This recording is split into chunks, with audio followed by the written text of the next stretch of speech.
实目前没有到很亲密，但是就是勾手啊、搭肩啊。搭肩。对啊。牵手。搓搓他的胸肌这样。他每次要跟我演感情戏之前，他都会先拍一下我。拍他，我就会这样拍他。他拍很久，他拍很久。2、1，请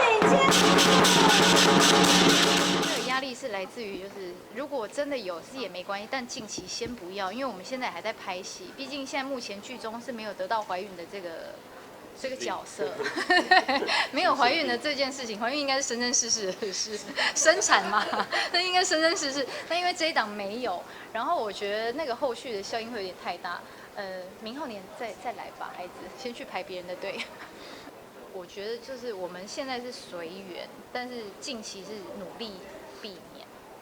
对，但如果有，我觉得当然我爸妈一定会超开心，我爸妈年纪也大了，然后我觉得我公婆也会非常的开心。但如果没有的话就是没有孩子缘喽。拍一个剧照，然后我就把它放在我的手机里面这样子。为了这个拍。对，因为我想说，因为要14年，不是啊，是我们上次拍的剧照啊。你放在你自己本人的手机里。对啊，为什么不行？我被狂，是你老公不会看你手机哦？不会啊，没有，因为我想说我要跟你演14年，还有感情，说我每次要上戏前会先看个一下。他帮我怎么就要瞻仰吗？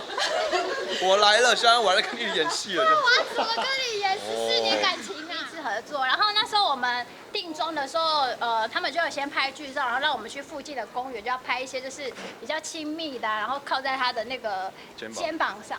但是因为我一直觉得有点 KK， 然后我就一直呈现的很像僵直性脊椎炎的概念。我们拍剧照他是怎么拍？他就是拍我们就是交往很甜蜜的样子，他头靠这边，对他身体离超远的这样子。他想说只要拍胸上而已，他就这样。然后起来之后有点落枕这样子，没有到很亲密，但是就是勾手啊、搭肩啊。搭肩。对啊。牵手。搓搓他的胸肌这样。他每次要跟我演感情戏之前，他都会先拍一下我。拍他，我就会这样。他拍很久，他拍很久。推老人家出去晒晒太阳拍背。因为我觉得照片是有一点距离，但是手的话要有感觉它的温度，这样要拍它这样。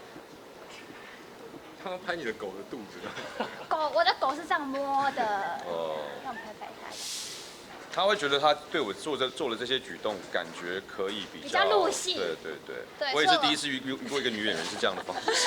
对，所以我走戏前那10分钟的时候，我就会先进去那个场景那边，然后他就坐在那边，我说不好意思，我就这样，摸这样。